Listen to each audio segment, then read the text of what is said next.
I think this guy's getting a little too big for his own good. You know, sometimes we all need a little bit of luck and fortune in our lives.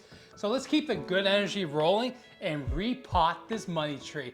I think it's about time. So I bought this money tree about 6 or 7 months ago, and in that time, it's just exploded in growth. It has quickly outgrown the pot I have it in.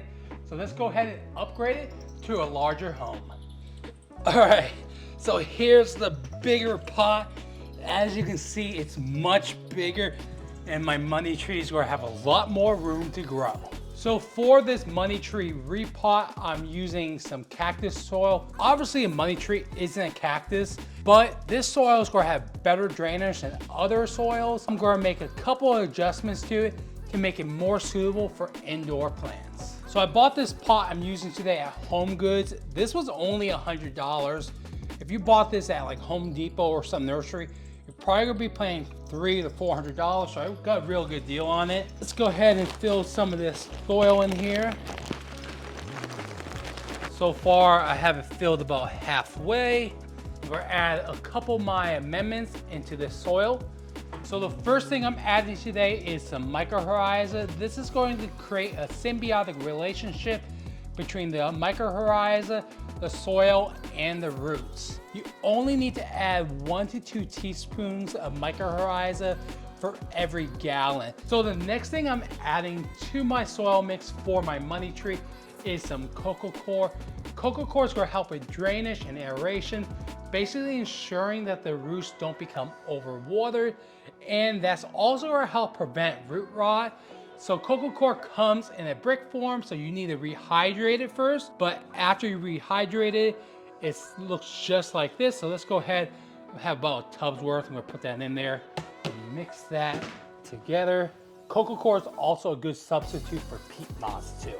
Another key ingredient in this soil mix is some biochar. Now biochar is going to help with the microbiological life, and it's also going to help with nutrient retention and prevent water runoff. So it's basically going to help retain your water and your potting soil. Just put a little bit of that in, about maybe half a cup. So I'm also adding some worm castings. Worm castings are a good option to add some extra nutrients to your soil. Again, probably just about half a cup of this as well. And then mix it in. I'm going to remove the sorghum moss I'm using as a mulch. Voice will echo me no phone. Ruled by the laws above. Nature shows me, makes me taught. So to be perfectly honest, my money tree probably would have done okay in that smaller pot for a little longer, but I just really like this bigger pot, and I just think this bigger pot really amplifies the personality and how big this plant's getting, because this should be good enough for its entire lifespan. So now I'm going to add some mulch. I'm going to use sorghum peat moss as some mulch. This is going to help with water retention, so you won't have to water it as much. So I have this majesty palm over here. I'm going to do a swap. Put the palm where the money tree used to be, and put the money tree where the majesty palm was. All I can say is, wow, this money tree looks even better than it did before.